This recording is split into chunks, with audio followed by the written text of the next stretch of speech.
Hello everyone, and welcome to today's live stream where I'm experimenting with an experimental Blender branch. Now, this will probably not be merged into main, well, will not be merged into main in its current state, but parts of it will be probably brought over in the future. This was an experimental branch by Jacques Luc, of course, which has some very, very powerful and interesting features, which we may see in 5.1, but we will see. So, we can see that we have some particles going around and doing interesting things. But we can see that these are different objects affecting the simulation. And I can drag and drop different effects into here. So, let's delete a few of these. Let's see, yeah, let's delete all of them and just have that. Now let's add in a gravity force just by drag and dropping it into there. And we can see that that part works well. And then let's see, ground deter. I wonder what that is. That like a, yes. That does that. Oh, I should try making a few of these myself. I think I could, but we'll get into the technology around it soon. Let's go and bring in a color effector. Oh, did that not go into there? Oh, wait, because of the asset, right. Now, if I bring this into here, this should color the particles inside orange. Let me just reset the, yeah, there we go. But we can see that these objects are affecting the simulation's or just affecting the behavior, even though they're not part of the same geometry node system. Or, well, they're not on the same object. But if we look inside the geometry nodes tab, we should see what's actually going on. Now, I don't know everything about this. I'm still figuring out how it's working, but I have a general grasp of it, where I think I can tell you how it's being done. But let's take a look. Let's unpin this so that we can actually see what's going on. So all these effectors are basically closures where we have information being inputs, we go and affect a few things and have it as output. But the real trick is that we store this closure in the geometry bundle and then access that in the particle system where it's then evaluated, which we can see right here and right here, depending on the type. And we can also see that the collection info node, at least in this branch, is looking a little bit different. And this is because it has a list of collection objects. Now, most likely, this will be broken into a separate collection children node, which I have been working on. I talked about with Jax about that. But there will probably be an option for the collections inside a collection and then the objects inside of a collection. And then that'll go. But that's one of the experimental options, which will probably be changed before it's actually, if it's implemented into 5.1. And then on the evaluate behaviors, we can see another thing right there, but we'll get into that later. But basically, we have a repeat zone that goes through all the objects in the list. We get the list length, which, oh, there, whoops, looks like some, I forgot to turn on some preferences. Wait, is this the wrong branch? This may be the wrong branch. Might have deleted the wrong one when I was cleaning up some stuff. But anyway, well, it seems like it works okay. Should be able to access...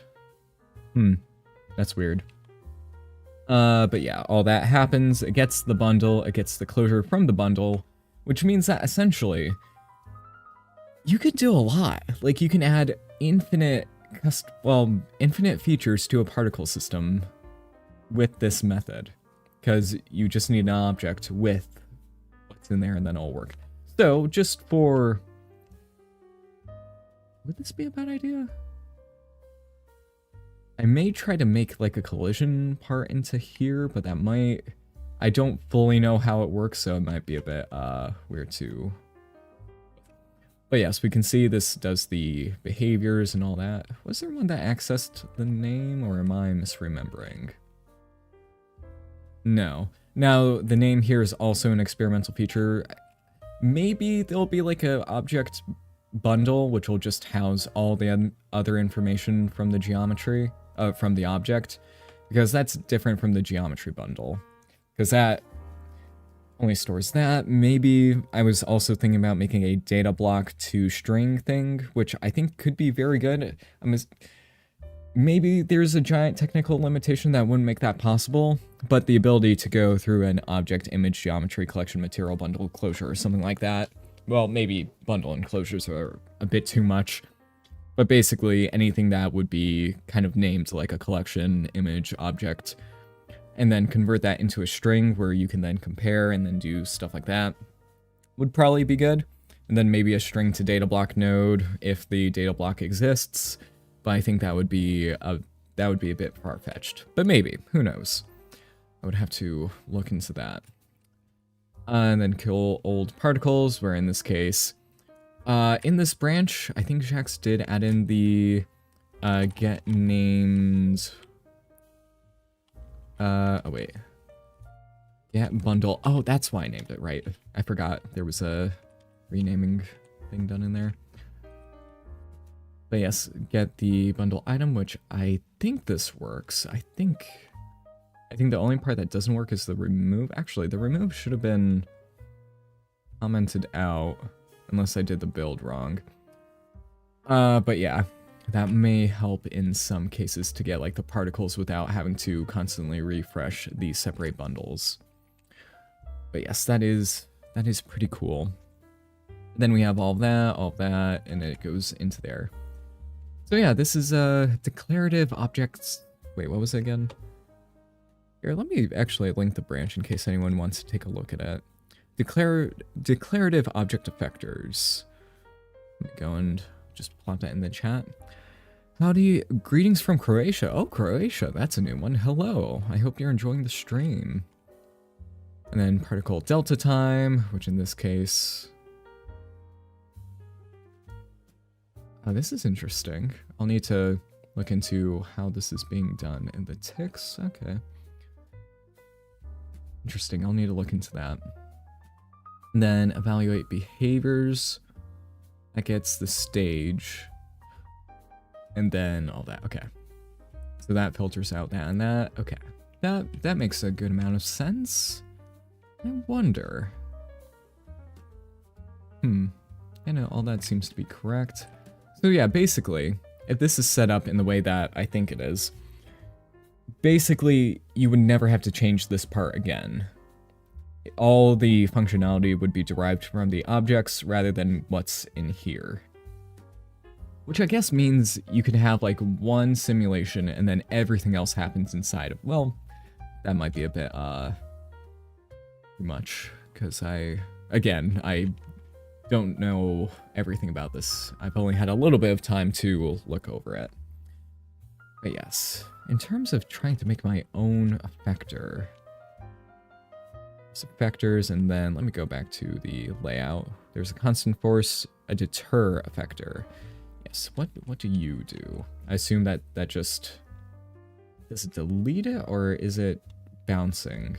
Is it bouncing? Here, let's go and turn up the lifetime to be like 10 seconds.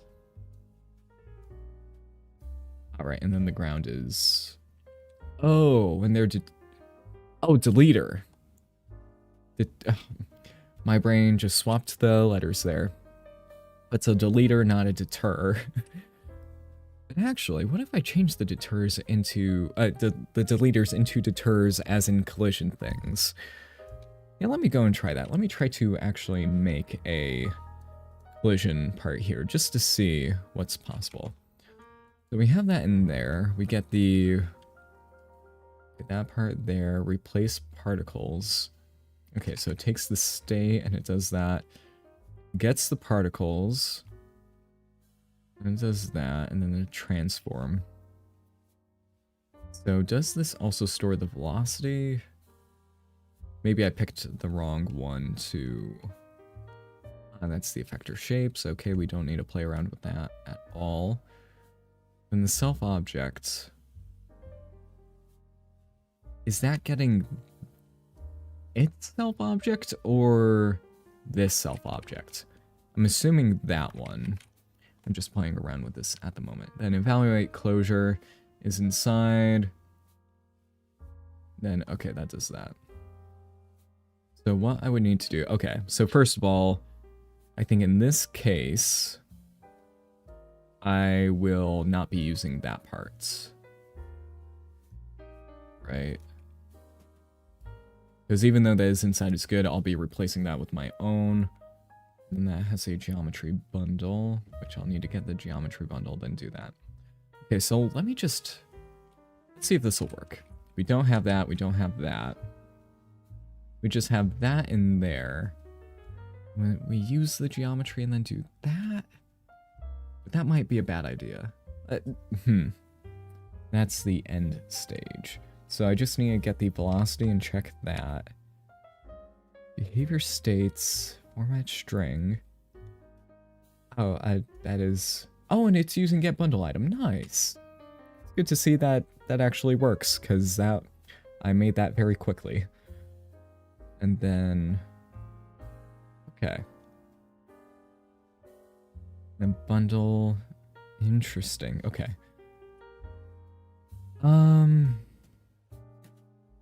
Yeah, let's see if I could actually make this work. Because bringing that out from there... Let's get my SDF. But SDF. The keys are right there in order. And then that's my thing for there. We bring that into there. And then we get the normal offset. Then we get SDF collision. These are node groups. You can look inside there to see what's going on. They're overlapping a bit because these were added before so many more options were included. I just need the sign distance and the normal. And then it would affect the velocity, but the problem is I don't know how the velocity works. So it would be, I assume, maybe something like that. Now, if this is connected, all the particles will delete just because, like, they're just saying, oh, delete yourself. We have that. So if we bring this over to here, should see that nothing spectacular happens because I actually don't know what's going on with that. There's the transform, but I don't know if they're... Yeah, what is going on in here? So there's the forces, which it gets the bundle, then the closure, and that goes into their interface. How is it? It's evaluating the closure. So again, yeah, that part I don't need to... I cannot worry about. Then reset step properties, that's the transform. That's the object transform, okay. And then there's the force. So I assume that that would go into the force. That sets it to 0, but where does the force actually affect? Ah, okay. So it does have a velocity attribute, and that's going da-da-da-da-da. Even though... Let's have it affect the full velocity itself. So, actually, in theory, this should be working, right? Unless the mesh does not work with the closure. But it should, in theory. Faces, maybe that needs to be set to relative or something like that. Or maybe that needs to... Ah, there we go. The only issue is that the gravity seems to be alarmingly local, which is... very, very funny. Gravity should be pointing down, but that is not occurring at this. That is actually that is hilarious. So instead of doing that, I'm going to do a very, very sophisticated and not at all hacky whatsoever. Invert transform, and then reset the transform. Or no, I think it should be the opposite. Let's see if that works. But we can see that, yeah, no, that does not work, so I need to just do. Are you working?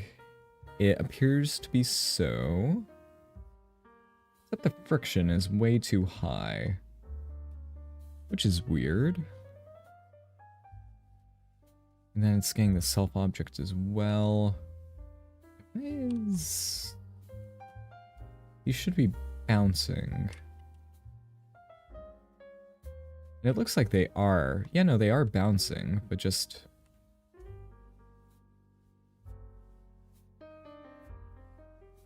Oh, right in the ground, the deleter. Let's turn off the ground deleter. Yep, we can see that they are bouncing, but not taking the normal into account. Is that the problem? The velocity is not being applied correctly in world space. It's just treating it Maybe the velocity input isn't being properly rotated? I don't know. Maybe that's the weird part about it. I probably just need to apply the transform to the velocity. So let's go and give that a go and see if that actually does anything. So velocity, just take and rotate it. So transform direction. In theory. Oh. Yeah, no, that seems to work. Nothing needs to be changed there. Yeah, no, that's a problem.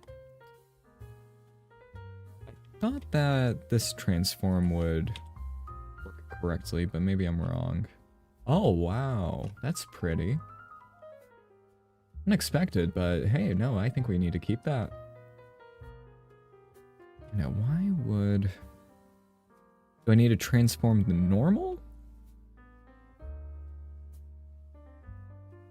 Maybe that's the part that needs to be affected. Again, these are just little quirks. Hello from Romania. Ah, hello. You're having a grand old time with the stream. Okay, that seems to work pretty much perfectly. I don't know why I would have to rotate the normal. Is that actually... Wait a minute.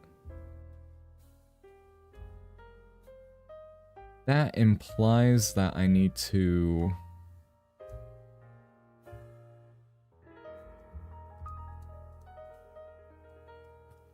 Yeah, no, that's weird.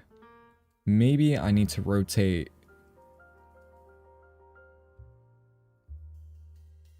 Maybe it's not this that I need to affect, but this itself, so that I don't need to do that.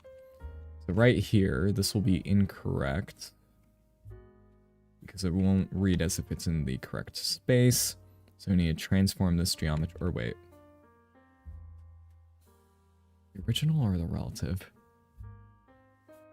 Let's just try doing this one, put it into there, get something like this. Absolutely nothing happens. Invert matrix. Get that transform, put it in there. Anything? Nothing. Okay. Then I assume the self object. Uninverted? Nothing. Okay, we are just trying stuff out and seeing what actually works. Because I would assume... I assume that this is happening in world space, unless I'm very incorrect about that. That just gets the data, and all we're affecting is the particles in the transform. And that's to local, which, yeah, that's happening there. It's local transform, but I don't want the local transform. And then that's getting the points. We don't want that either. Maybe we do need to do that. Just go and put that into there so that they collide. And then... That's not doing anything again. Maybe invert. Yeah, no, I'm just trying things out. What's the fun of this? I'm just playing with a toy.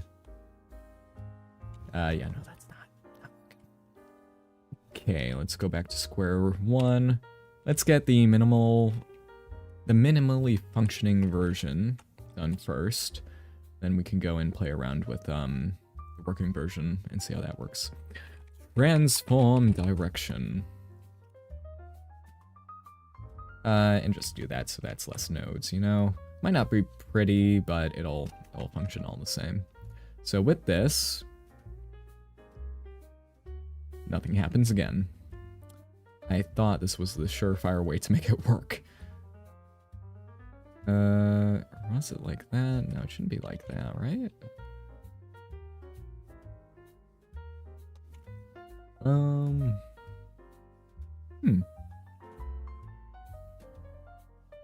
Or...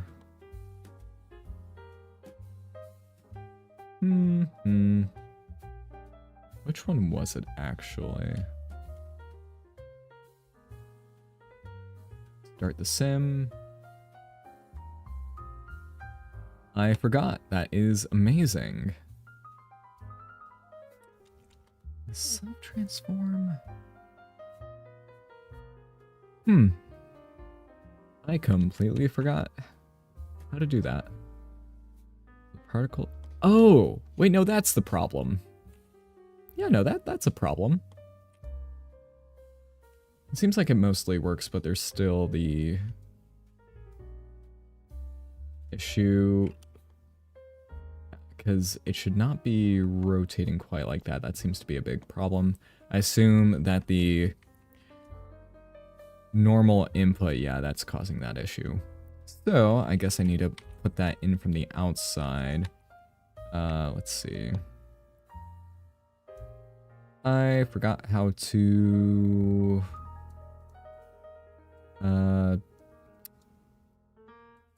Dang, I forgot how to make it so that I can actually edit this thing. Is it... Actually, I haven't done that. Oh no. Dang, how have I forgotten that? Have I done that before? Node options... Ah, there we go, okay. Okay, so we just need to pass that in from the outside. So here, let's just go put you into there. That should be everything I need, I think. Put that into there. We transform that. Now, I assume that the position is transformed already. You know, this is quirky, but I don't plan on saving this. This is just an experiment. That is a problem. Okay, so that is not the solution. Or like a band-aid over it. Yeah, no. Okay, so rewind. Rewind a ton. And that's the limit of my rewinds. That seems to be fine. Okay, so it seems to be mostly alright.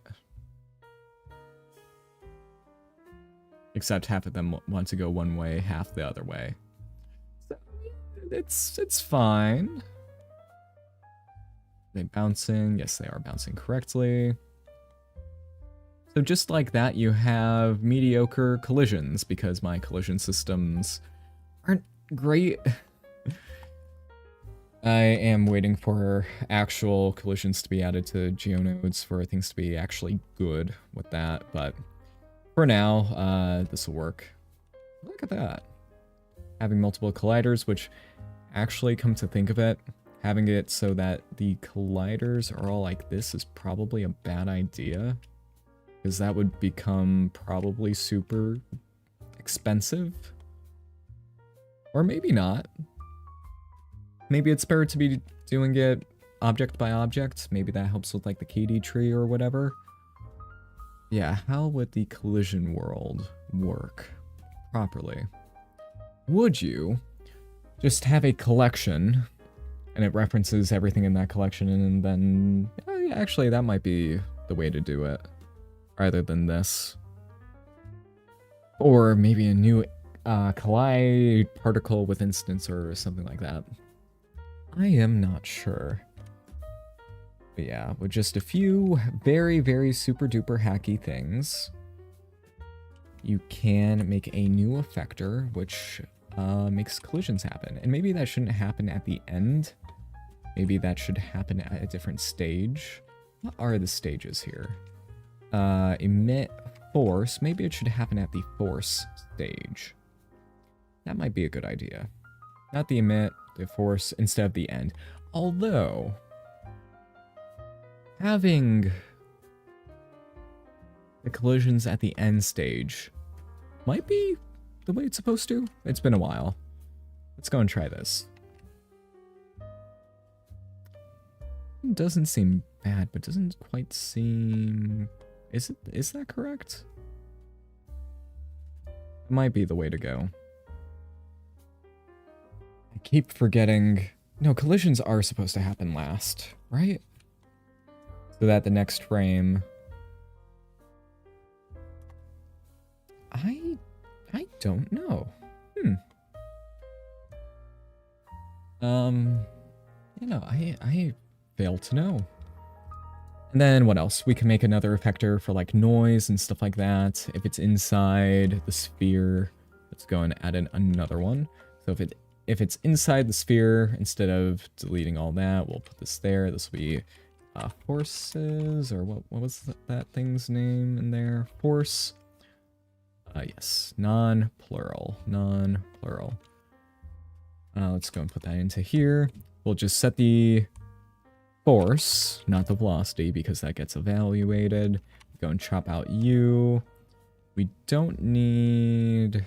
Actually, yes, we do need the is inside, because we will use that to apply noise. Nope, let's keep that 3D. Scale. So basically this replaces the force field system with something that you can infinitely customize, which I think is a good thing. Let's go and make this a bit bigger and see if this actually affects anything. Oh? No. Because I forgot to actually scale it by the is inside. There we go. So if we have this, we should see that things get a little bit weird. Just a little bit. Go and take that, take a look. Seems to be accelerating it versus, oh, right, because I forgot to add to the force. And then do that, I assume. Let's take a look. Yes, okay, so it seems like... Let me take a look inside the system again. Okay, I need to... Because it's such a declarative system, gravity force. Let's take a look. Okay, so force position, evaluate closure. Oh. Okay, so that's that behavior. Okay.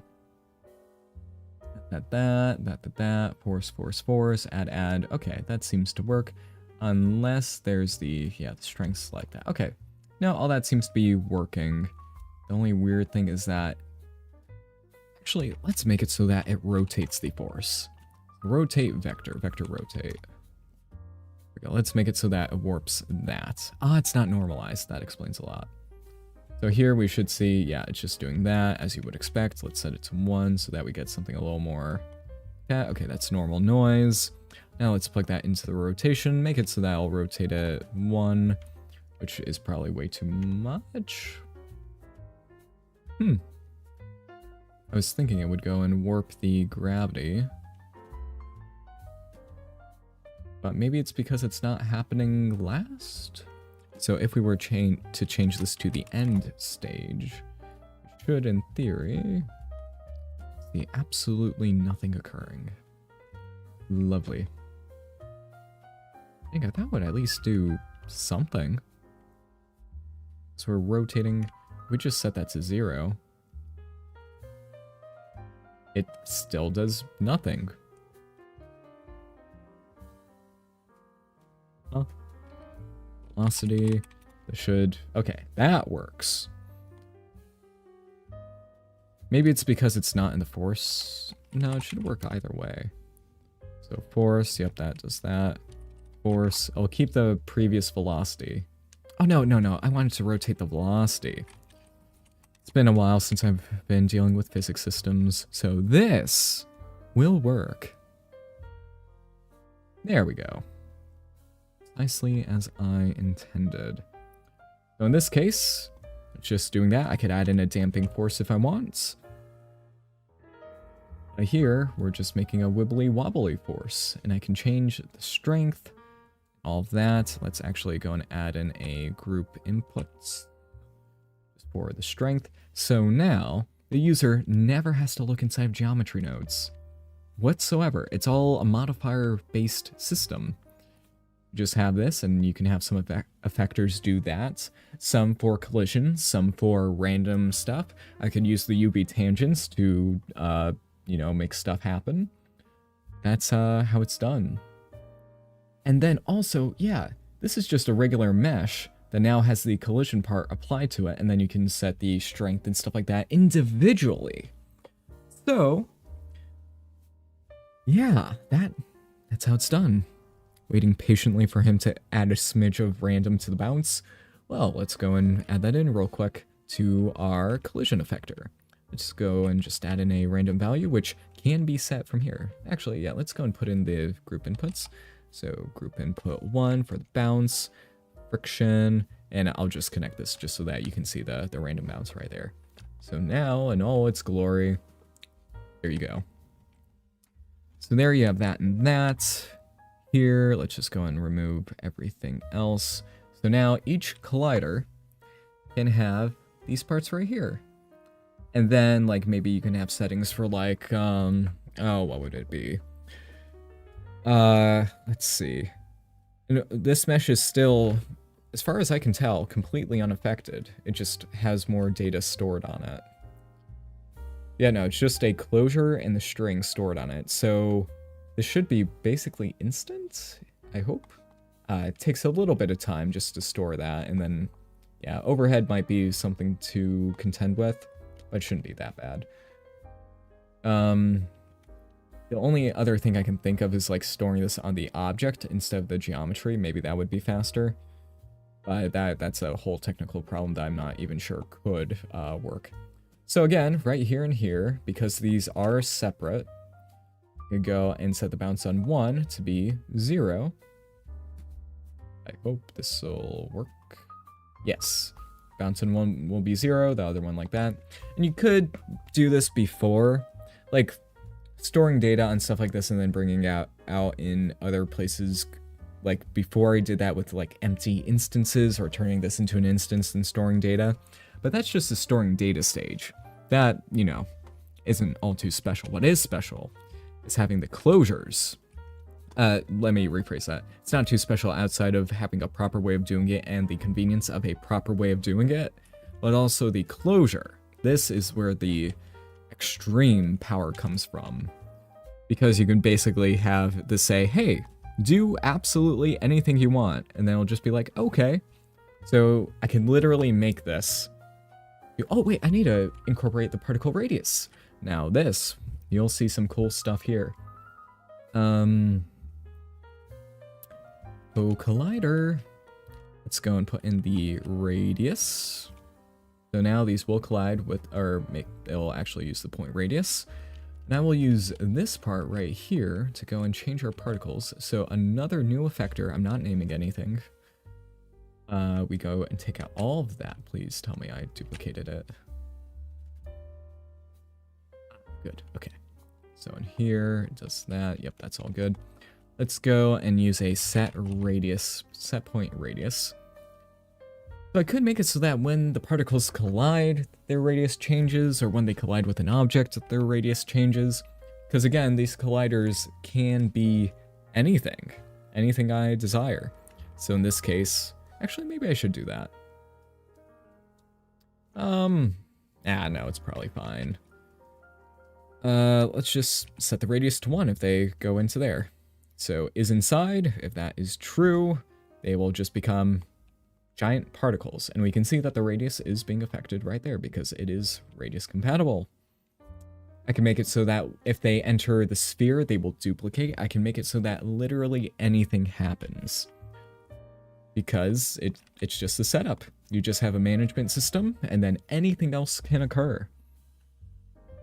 Now, there are some parts that I still don't fully understand, like with this closure, does self-object mean object, like the object that comes from the closure, or from this? I'm assuming this. And then, yeah, there's a few quirks that I'm not really sure how it works just with the order. Because I would assume it gets the stuff from here, like all these references are... Actually, no. I think this will reference this object. And then the particles have their object transform on there so that they're brought into there. Okay. It's weird. It's a little hard to wrap my head around, but that would work. Could you add to radius so that they grow per frame inside? Yes. Let's go and make it so that in our effector, which one is the effector? There we go. Right now I'm setting the radius, but let's make it so that the radius just grows a little bit. So here, they will just do that, and they'll grow by... do we have the delta time in here? Yes, we do. So I'm assuming that's a delta time, so since that's stored on there, yeah, that's good to know. So here, if they collide with this, we can see, yes, they get a bit bigger over time, and then they do that. So, yep. I remember way back in the day. Actually, let me make this so that's compatible with any collider I throw at it. So I just need you, and I'll just need to store the isHit value. So, copy this. A while back, I had a project where... oh wait, which one? We don't need you anymore, so we can chop out you. We can chop out you. I had a project where I had like a particle system with popcorn that would go and like double in size and then change the instance it was referencing using geonodes and stuff like that. And people were like, oh, I really want that project, but unfortunately, I couldn't do it. I couldn't release it because it was such a specified system where I could not release a generalized parts. I should have just copied the data. Particles in the cell. So that should work. Because it was just too limited with the system. But if this makes it through, and there's probably going to be design changes and stuff like that, that is basically inevitable. Let's make that a less than so that we can tell when it's inside. I'm pretty sure that the transform math is wrong with this. But yeah, we'll see. So with this, I should be able to change its shape. Let me go and actually connect its shape out to there because we don't need any of that anymore. We just need a shape. We can see, yep, they are still growing. So if I just had a very long stick, it looks like the SDF is quite wrong.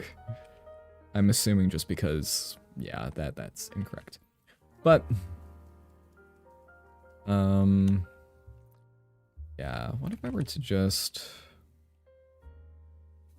as in theory, like if that worked, no, It's funky. Need to check the other vectors that actually exist. So it transforms the points and then it does that. Or that is inside.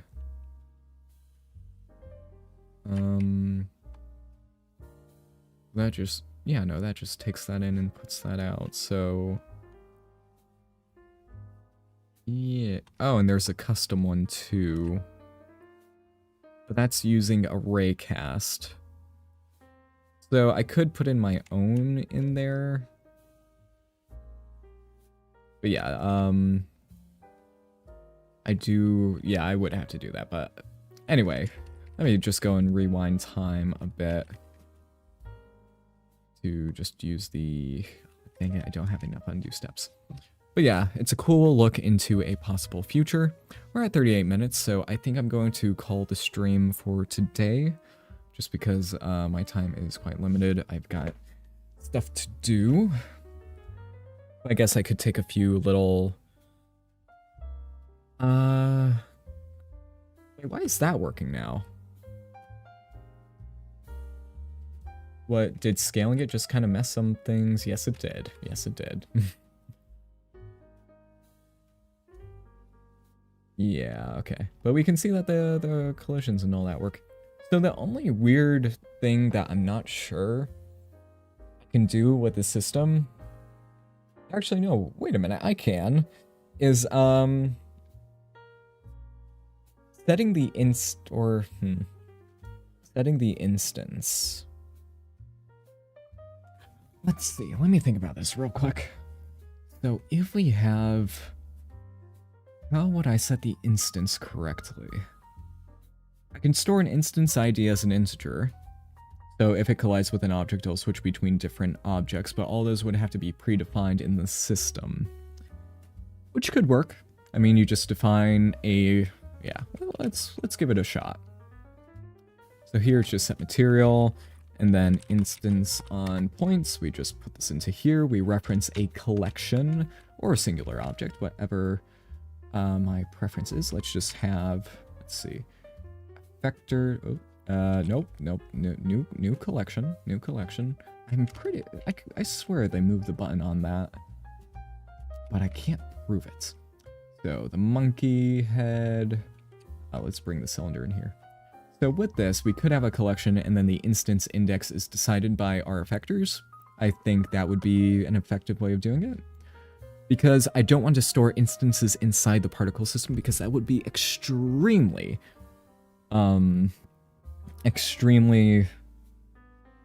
bad in terms of performance, and just storing those instances every single frame and all their mesh data would not be good, would not advise. I'm pretty sure, yeah, I would store the mesh data of each instance every single frame, I think. But if we go to our particle system, and then we just have a collection, and then we have you in here, separate children, pick instance. You should see that that's like that. And then we just need to get a closure to set the instance ID, which we'll just have as IID for instance ID. Since none of them do it already, it'll just default to 0. And then, let's not forget reset children. There we go. And then we'll have the scale be the radius. Here we have tons of different objects, starting with the cylinder. They scale up and all that good stuff.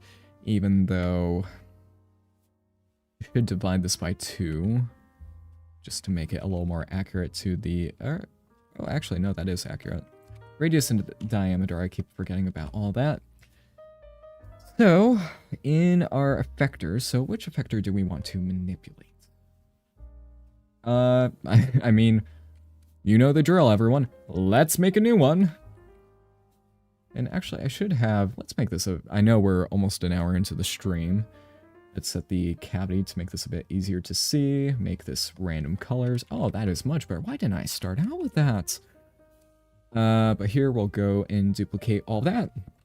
Delete U. We'll change U to instance ID, IID. Let's go and set that to be an integer, and we can set that to be 2. So this will change it to integer 2, and we can see it is already working as intended. Whatever objects go through here will be turned into monkeys. There we go. It functions as intended. We still have U colliding weird with all the other stuff, but yes. So now, if it does that, it'll function. It will function. And you can still, like, there is the custom one here, but it's... I still don't fully know how that, I have been biased against raycasts due to my history with making collisions in here. Oh, it's a dot product grader. Oh, wait. There was a dot product grader then in here? I didn't know that. Correction? Oh! They stuffed that all full of features. I would assume that they would just be like, just dot product that. Oh, that is cool. Oh, right. Okay.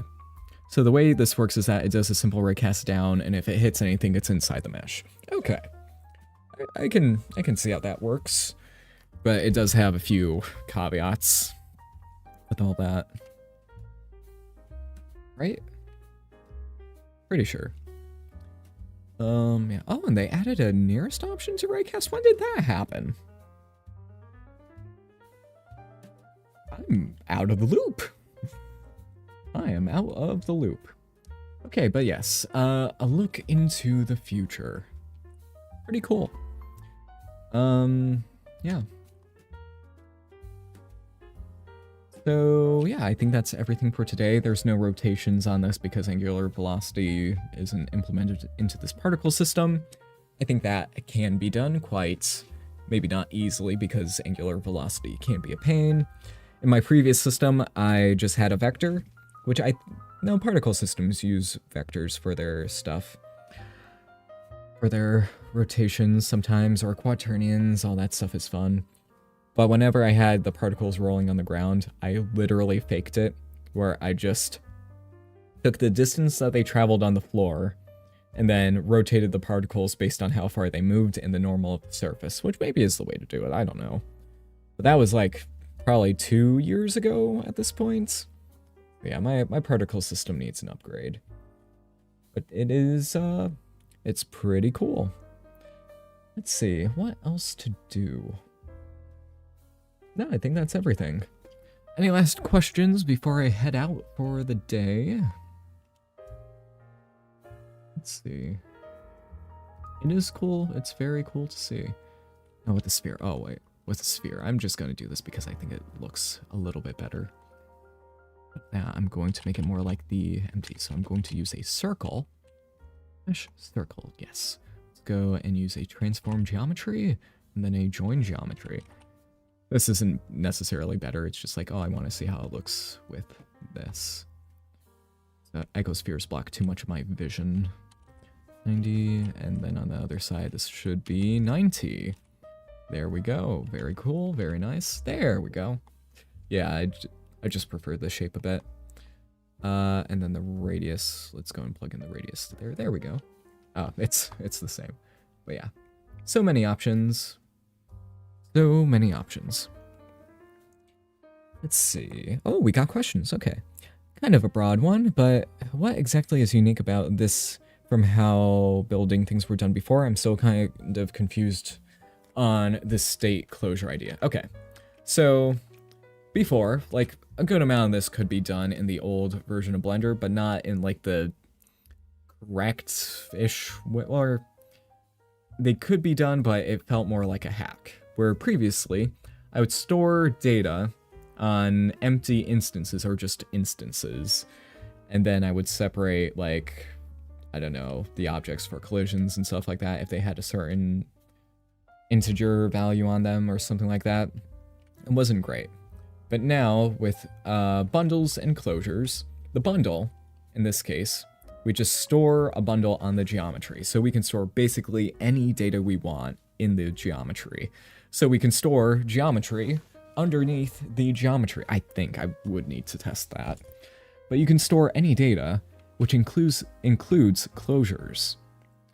So the only, I guess, kind of weird thing about this is you're storing a closure on the bundle and not the object. That's the only thing, that's something where I got a little confused by initially, because you can have multiple geometries and all that, and then maybe you can select all that. I think there was some talks about bundles on objects, but that is a technical hurdle, I would imagine. And storing it on geometry is a lot more versatile inside of geometry nodes.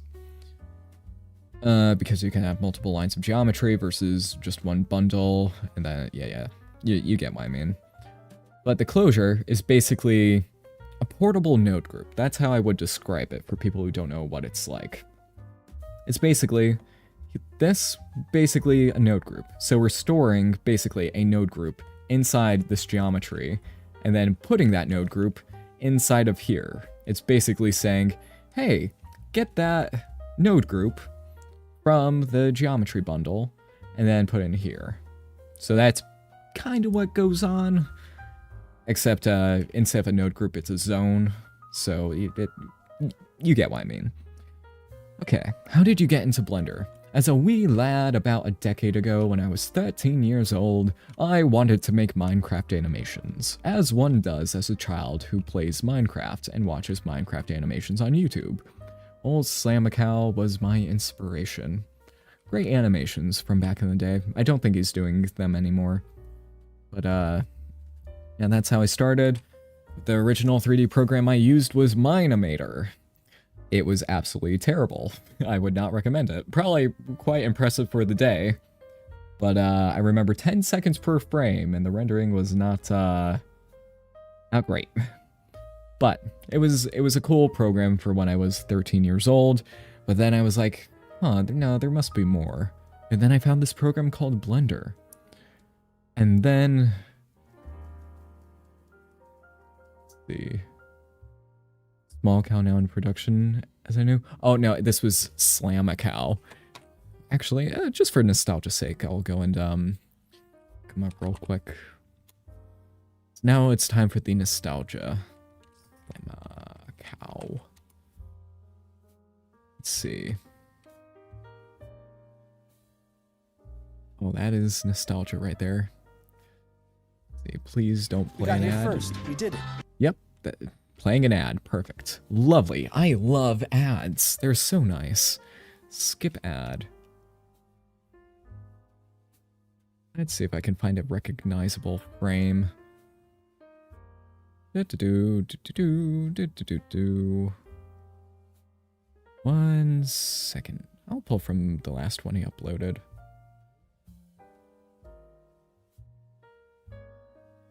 Nope, there are no good frames there. Okay. Now I will literally pull up the web page as a screenshot so that I don't need to go and shift it with OBS. There we go. This guy. Many great animations 10 years ago. 12 years ago, even older. Wow. It's impressive. Like, look at the shader on that slime. Yeah, all that.